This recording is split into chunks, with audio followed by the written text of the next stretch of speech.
वर्तमान अभी में? मैं पाली जिले में हूँ। ठीक है, पाली जिले में है। आप क्या देखती हैं पाली और जोधपुर में? समानता और विषमता क्या पाती हैं? समानता की बात करें तो मैम दोनों ही है, जो मारवाड़ के भाग रहे हैं तो दोनों में मारवाड़ी भाषा बोली जाती है। दोनों की जो सामाजिक कल्चर है वो समान है। और विषमता में मैम पाली है जो कम से कम 8 जिलों की जो बॉर्डर को टच करता है, इसलिए वहाँ पर अलग अलग क्षेत्र की है जो स्थानीय बोलियां और विविधता ज्यादा है जोधपुर के बजाय। अच्छा, और आपने इसके अलावा बोला कि पाली का जो जी, जी, बोलिए। इसके अलावा पाली का है जो औद्योगिक विकास इतना नहीं हुआ है जितना जोधपुर जिले का हुआ है। अच्छा, आप ये बताइए कि जोधपुर जिले की सीमा कितने जिलों से लगती है? 5 जिलों से लगती है मैम। नाम बता सकती हैं आप उनको? हाँ जी। बाड़मेर, पाली, नागौर, बीकानेर और एक मैम मैं याद नहीं कर पा रही हूँ, भूल रही हूँ। अच्छा, जोधपुर और बीकानेर के बीच क्या संबंध पाती हैं आप? दोनों ही रेगिस्तानी जिले हैं मैम। नहीं, जोधपुर का बीकानेर से कोई हिस्टोरिकल संबंध रहा है क्या? मैम जो राठौड़ वंश जोधपुर में शासन किया था, वही बीकानेर में भी उसी के वंशज थे। राव बीकज थे, वो राव जोधा के ही भाई थे। ठीक है। आप ये बताइए जोधपुर में कौन-कौन से खनिज की माइनिंग होती है? कौन से खनिज पाए जाते हैं जी जोधपुर मैम, में? आपकी आवाज आ नहीं रही मुझे। मैं कह रही हूँ जोधपुर में कौन-कौन से खनिजों का खनन किया जाता है? जोधपुर में मुख्यतः जो पत्थर बहुमूल्य पत्थर निकाले जाते हैं, जिसमें विभिन्न तरह के चित्र का पत्थर है, लाल घाटू पत्थर है। और इसके अलावा नमक है जो फलोदी में काफी मात्रा में उत्पादित होता है। और मैं मुख्यतः यही खनिज अभी मैं याद कर पा रही हूँ। अच्छा, जोधपुर की चित्र शैली के बारे में बताइए कुछ। जीवन शैली। चित्र शैली। चित्र शैली। मैम जोधपुर में जो मेहरानगढ़ दुर्ग है, उसमें जो विश्व काफी प्रसिद्ध जो महल बने हुए हैं, उसमें जोधपुर की जो चित्रकला है आज भी बहुत ही देखने योग्य है। और मालदेव प्रमुख है, जो चित्रकला का विकास उन्हीं के समय हुआ था। अ, इसके बारे में इतना ही पता है मुझे। आपको एक ऐसा कार्य सौंपा जाए जिसके तहत आप पर्यटन सर्किल का डेवलप कर सकती हैं, तो आप जोधपुर और जोधपुर के आसपास के किन स्थलों को मिला के एक पर्यटन सर्किल का डेवलपमेंट करना चाहेंगे? मैम मैं पश्चिमी राजस्थान के जो भी जिले हैं, जोधपुर, जैसलमेर, बीकानेर और बाड़मेर, इन मरु प्रदेश को मिला के पर्यटन सर्किट डेवलप करना चाहूंगी। साथ में सिरोही को भी शामिल करूंगी। ठीक है, आप ये बताइए क्या मारवाड़ी भाषा को राजस्थानी भाषा का दर्जा दे देना चाहिए 8वीं अनुसूची के तहत? मैम राजस्थानी भाषा को 8वीं अनुसूची के तहत दर्जा देना चाहिए। मारवाड़ी जो है उस वो राजस्थानी भाषा का पूर्णतः प्रतिनिधित्व करती है, आप क्या मानती हैं? मैम वो अधिकतम प्रतिनिधित्व करती है, पूर्णतः नहीं करती। तो ऐसी कौन सी भाषा आप पाती हैं जिसे राजस्थानी अगर हम राजस्थानी भाषा का नाम दे सकें, तो ऐसी कौन सी भाषा पाती हैं? मैम सबसे ज्यादा तो मारवाड़ी का ही है। इसके अलावा तो राजस्थान में हाड़ौती है, ढूंढाड़ी है, मेवाती है। ठीक है, आप ये बताइए आप सहकारिता डिपार्टमेंट से बिलोंग करती हैं, तो सहकारिता का मॉडल हमने लिया कहाँ से? मैम राजस्थान राज्य की बात कर रहे हैं, राजस्थान ने कहाँ से लिया? इंडिया में हमने सहकारिता का मॉडल कहाँ से लिया? मैम सर्वप्रथम है जो सहकारिता का विकास इंग्लैंड में हुआ था, तो वहीं से ये मॉडल अपनाया गया है। उसके बाद भारत ने अपनी परिस्थिति के अनुसार इसको विकसित किया है। ठीक है, आप ये बताइए सहकारिता के फायदे क्या हैं? मैम सहकारिता है जो एक सबके लिए, सब एक के लिए एक सामूहिक उद्देश्य से परिपूर्ण एक अवधारणा है। जिसमें आर्थिक विकास की भावना प्रबल होती है। तो इससे जो भी वंचित, कमजोर किसान वर्ग है, उनका आर्थिक उन्नयन होता है। और महिलाओं के लिए भी इसमें सेल्फ हेल्प ग्रुप है, तो महिला आर्थिक उन्नति और स्वावलंबन। इसके अलावा सहकारिता डेयरी है, और निःशुल्क दवा वितरण है। इन मुख्य क्षेत्रों में सहकारिता का बहुत महत्वपूर्ण योगदान है। अच्छा, ये गोराधाई कौन थी? गोराधाई अजीत सिंह की धाई माँ थी, जिन्होंने उनका पालन पोषण किया था। वर्तमान में गोराधाई क्यों चर्चा में? अभी जो बजट आया है मैम 2021 और 22 का, उसमें गोराधाई के नाम पर एक राजस्थान में गोराधाई फास्टर केयर करके एक योजना स्टार्ट की है। ठीक है, नेक्स्ट मेंबर प्लीज।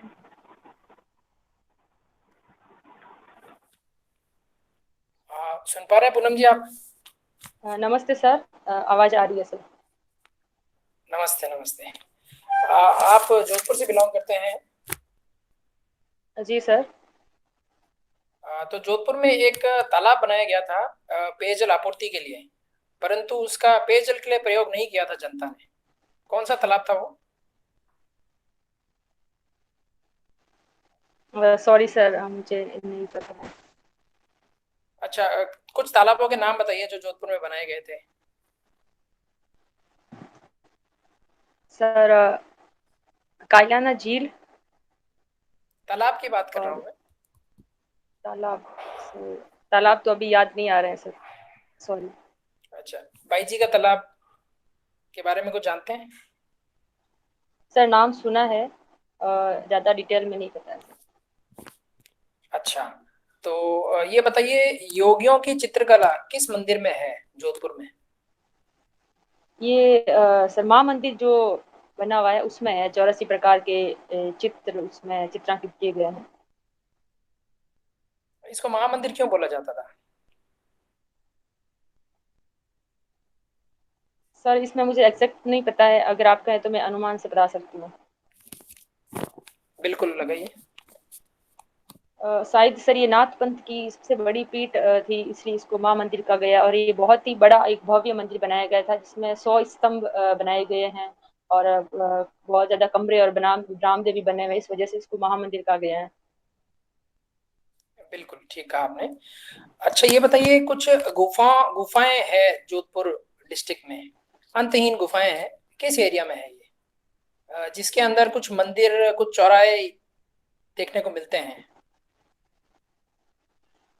गुफाएं सर जो मंडलनाथ महादेव और उधर भोगीसैल का जो एक पर्वत है, उस साइड में बनी हुई है। और इसके अलावा सर जोधपुर कायलाना शहर जो से लेक 20 है उसके किलोमीटर पास दूर है। जो वन क्षेत्र है। नहीं नहीं नहीं नहीं, उधर नहीं है, जोधपुर शहर से 20 किलोमीटर दूर है। सॉरी सर, अभी ये नहीं रिकॉल कर पा रही हूँ। चलिए ठीक है। एक महारानी थी जो मेहरानगढ़ की प्राचीर से भगवान के दर्शन करती थी आरती के। कौन से भगवान थे वो, कौन सा मंदिर था? सर वो रणछोड़ दास जी भगवान का मंदिर था। रानी का नाम? रानी का नाम नहीं पता है सर, सॉरी। अच्छा, ये बताएं, कुछ जोधपुर पुरुष परिधान बताएं जो विश्व प्रसिद्ध हैं। सर जोधपुरी कोट है, ब्रिजेस है, और जोधपुरी साफा है। अच्छा, ये जोधपुर ब्रिजेस के पीछे की कुछ कहानी ध्यान है आपको, अगर याद कर पा रहे तो? जी सर।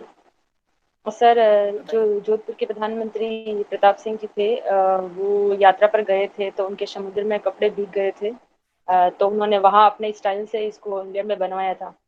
और जब वो वहां पहन के गए थे तो उनकी काफी बहुत ज्यादा प्रशंसा भी हुई, इस वजह से इसको बहुत ज्यादा प्रसिद्धि मिली है। अच्छा, आपकी हॉबी संगीत भी है?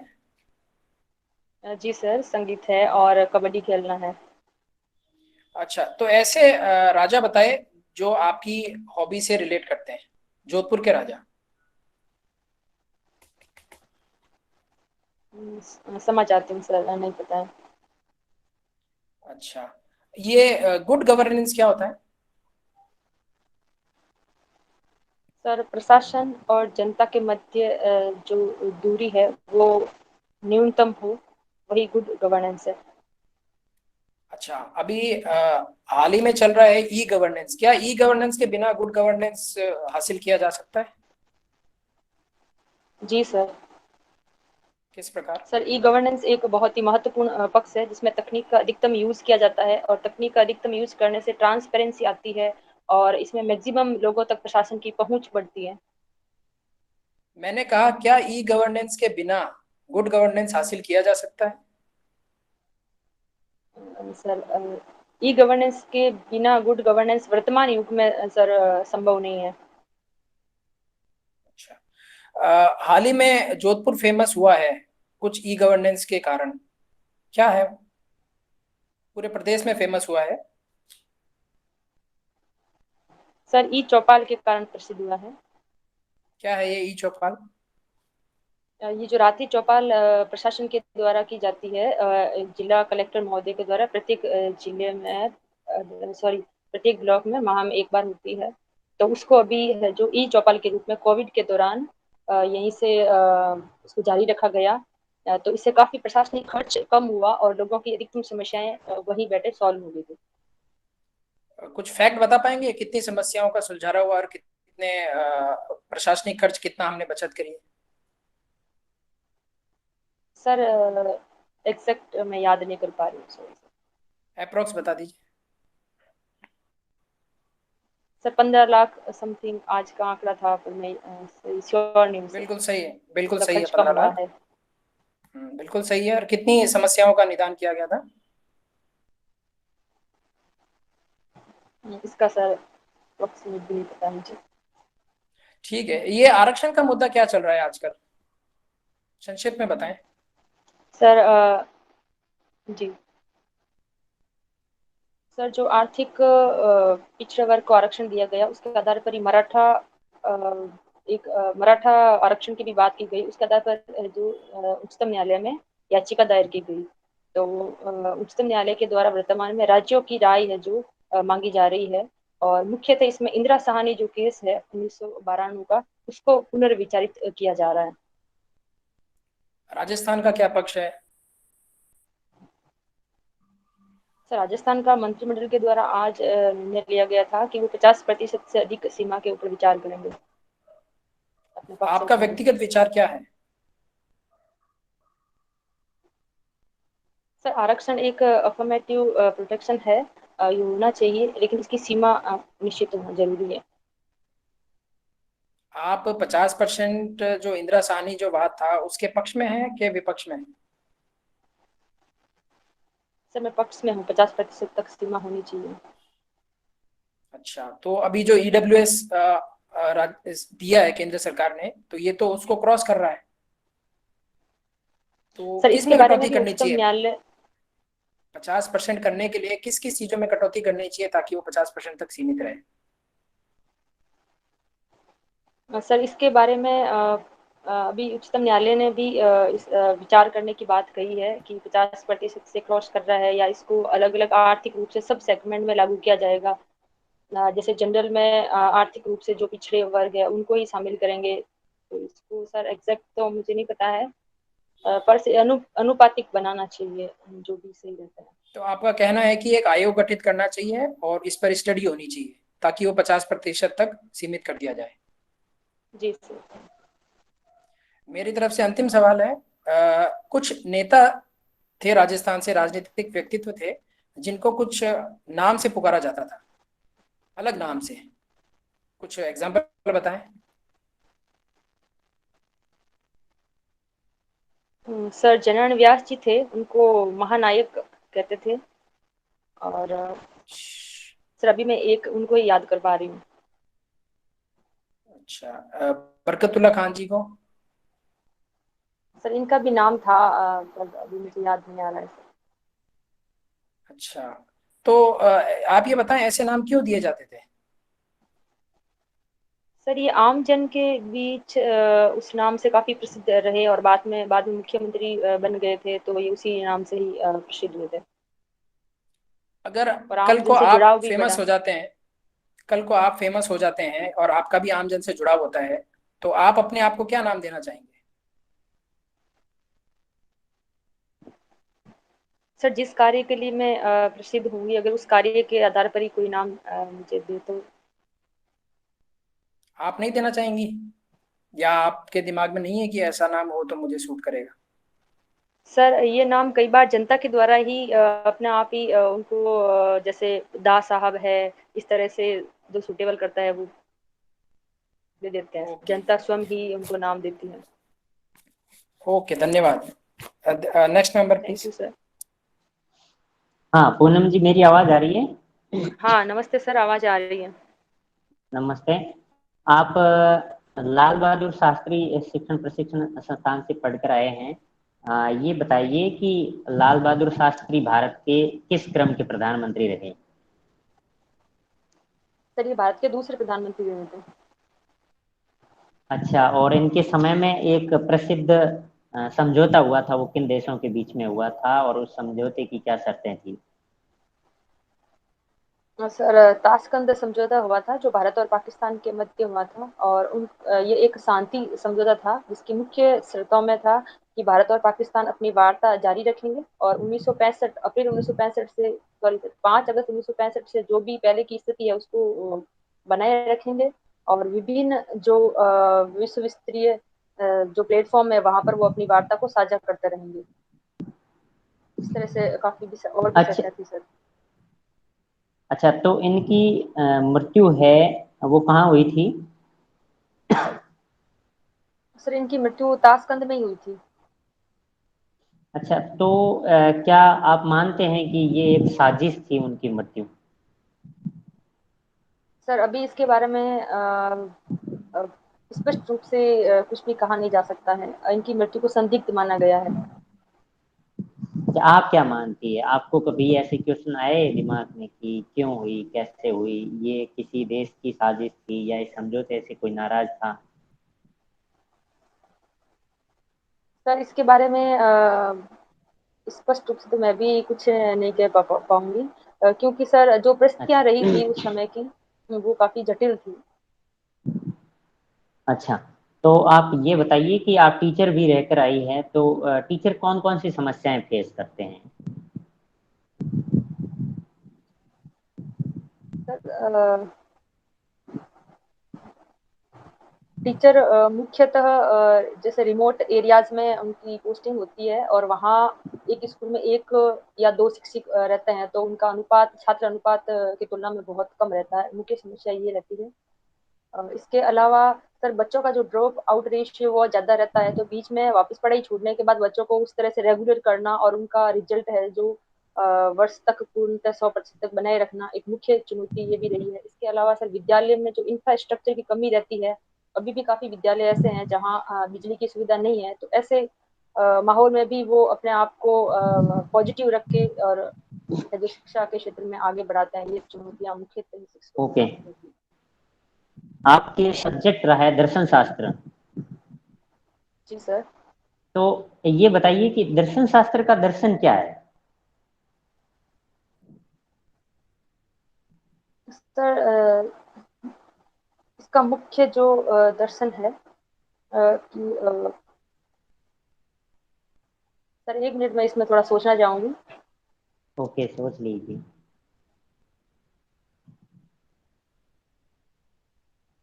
जी सर। सर, जो तर्क के आधार पर बताइए। आत्मा और परमात्मा इनकी व्याख्या करना,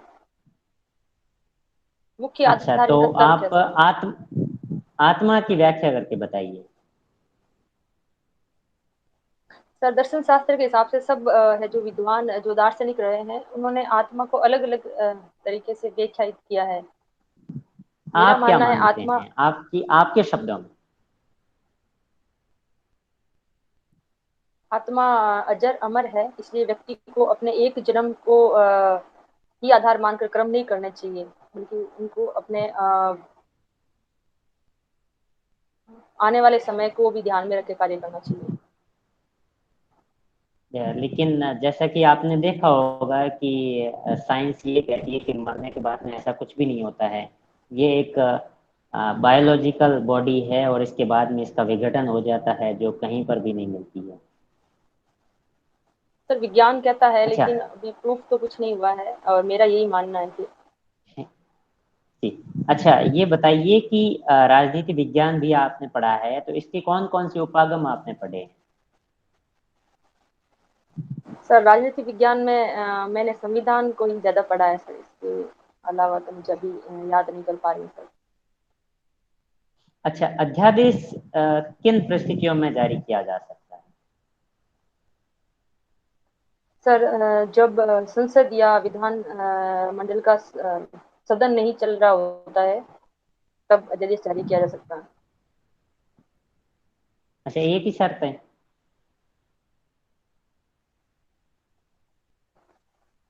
सर मैं एक ही याद कर पा रही हूँ,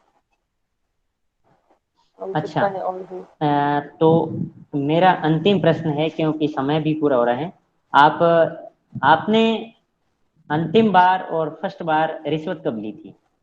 ईमानदारी से बताइए। सर मैंने कभी रिश्वत नहीं ली है। अच्छा ठीक है, चलिए। हाँ, फीडबैक दीजिए सर।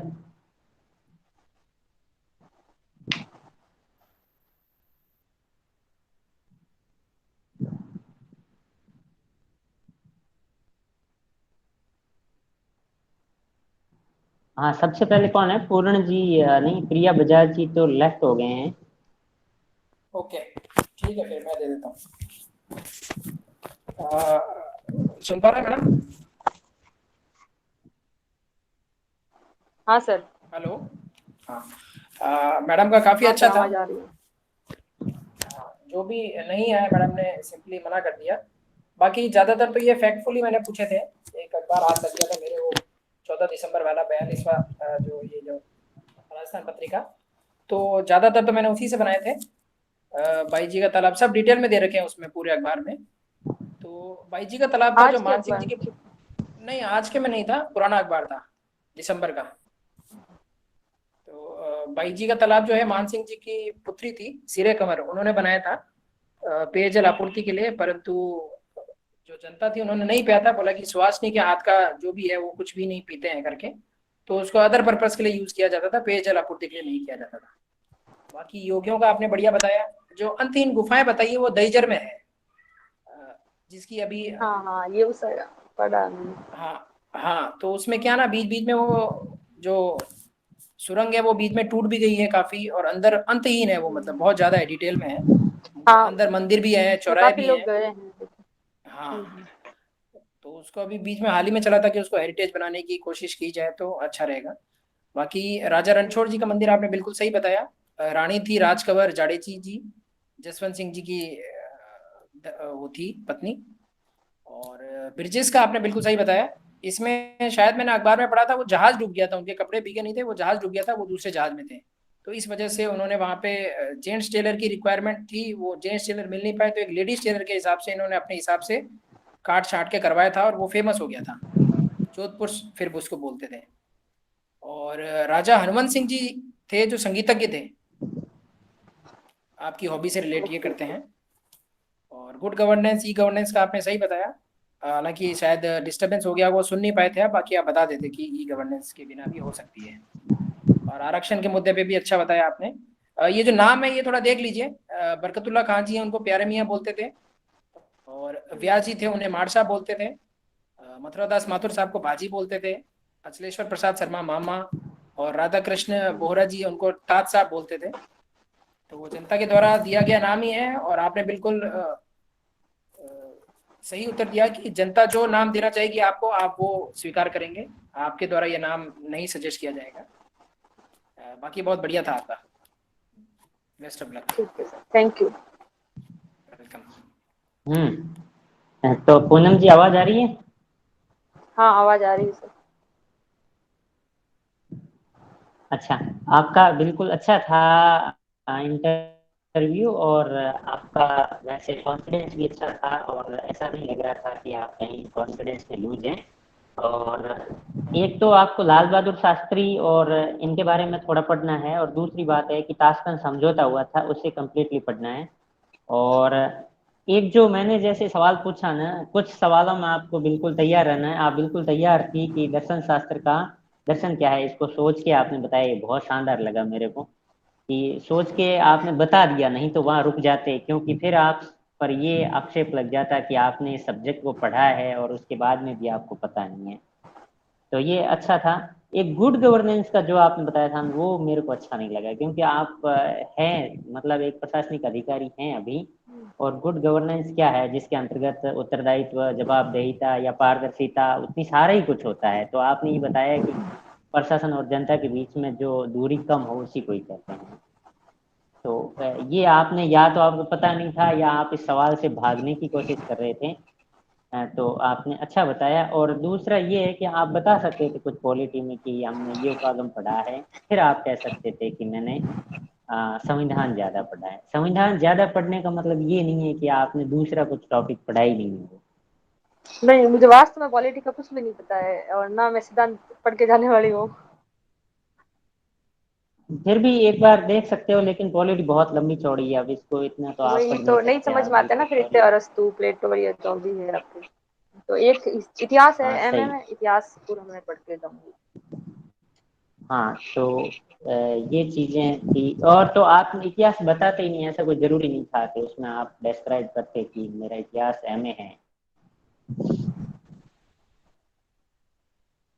जरूरी नहीं था, क्योंकि अपन ग्रेजुएशन तक बताना है।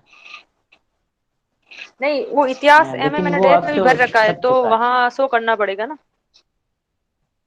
हाँ तो मतलब डेफ में भरा है, तो जरूरी थोड़ा ही है कि आप एमए तो बीए से बाद में हुई है। यदि उससे मैं पहले इसलिए बताना होती तो चाहती कहीं हूँ ना कहीं उदयरा ये जी था कि आप। कि है ना, नहीं मैं इसलिए बताना चाहूंगी कि वो इतिहास में मेरे से क्वेश्चन पूछे, अदरवाइज क्या वो पॉलिटी और इसमें फालतू में अच्छा। फिर मैं उनको पेश नहीं कर पाऊंगी। हाँ तब तब ठीक है, ये एक ढाल के रूप में आपने उसका यूज किया है। ठीक है, बाकी बढ़िया, कॉन्फिडेंस भी अच्छा है और प्रेजेंस ऑफ माइंड अच्छा है, और आप इस तरह से सहज रूप से जवाब भी दे सकती हैं, ये अच्छा है। Okay. Okay, thank you. Nandu ji sir.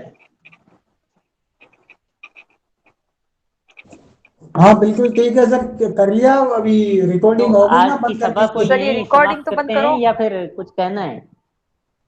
हाँ। रिकॉर्डिंग बंद करवा दीजिए।